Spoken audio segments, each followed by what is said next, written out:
Bonjour à tous, je vous emmène au XIVe siècle. Nous sommes sous le règne de Louis X, dit le Hutin. Ce 12e roi de la dynastie des Capétiens directs va régner de 1314 à 1316 seulement. La situation politique est très difficile. Les révoltes paysannes à l'intérieur du royaume et la guerre contre la Flandre à l'extérieur vont nécessiter de gros besoins d'argent pour le roi. C'est dans ce contexte que Louis X le Hutin va donner la possibilité aux serfs de son domaine de racheter leur affranchissement. Il va donc publier le 3 juillet 1315 un édit interdisant le servage dans son royaume.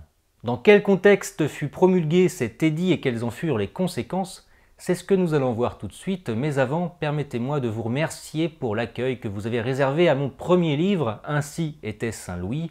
Si vous voulez vous le procurer, cliquez sur le lien en description de la vidéo. Bon épisode.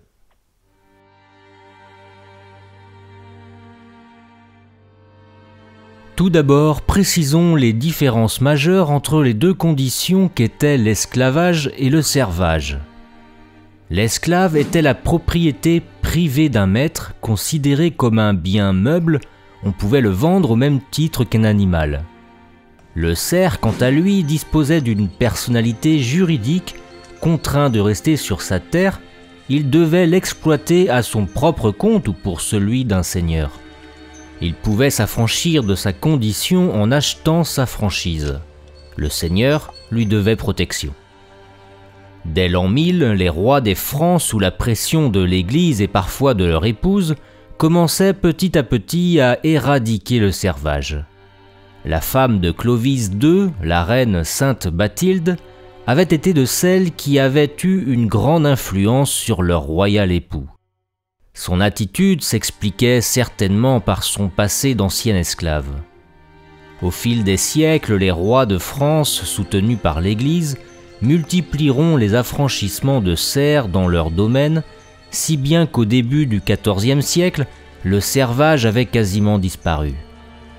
Louis X va promulguer un édit le 3 juillet 1315 stipulant que selon le droit de nature, chacun doit naître franc, c'est-à-dire libre.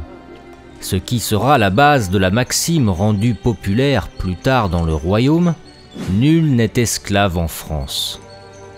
Cette avancée, certes humaniste, n'était pas désintéressée car les serfs n'obtenaient leur liberté qu'après l'avoir achetée. Le prix de la liberté avait été considéré par certains serfs comme excessif, si bien que certains d'entre eux préféraient rester dans leur ancienne condition. Pour les contraindre, Louis X promulgua une ordonnance le 5 juillet 1315 l'autorisant à taxer les serfs de son domaine, refusant de racheter leur affranchissement. Les liquidités conséquentes obtenues par ces nombreux affranchissements permettront notamment à Louis X de poursuivre la guerre contre les Flamands. Cet édit avait le mérite de fixer officiellement et définitivement l'interdiction du servage. Sous l'impulsion de l'Église et des rois, le royaume de France a vu disparaître progressivement l'esclavage puis le servage. L'esclavage réapparaîtra autour du XVe siècle dans les régions du pourtour méditerranéen en relation avec le monde musulman qui pratiquait l'esclavage massivement et sans état d'âme. Dès le XVIe siècle, quand débutera la colonisation française en Amérique, les puissants propriétaires, alors éloignés du royaume de France, pratiquèrent l'esclavage en dépit de l'édit de 1315. Les considérations économiques étaient plus fortes que les considérations morales. Ils tentèrent de faire abolir l'édit royal, mais sans succès. Malgré les pressions, le roi et son conseil ne cédaient pas. L'édit de Louis X demeurait toujours valable.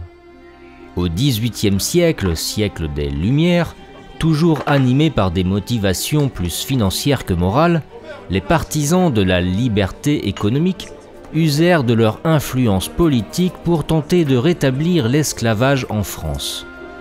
Louis XVI résista et voulut même aller jusqu'à abolir l'esclavage dans les îles françaises d'Amérique en 1776. En vain.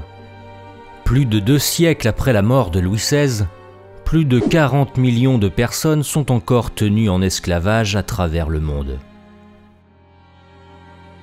Voilà, j'espère que vous avez apprécié, que vous avez appris quelque chose.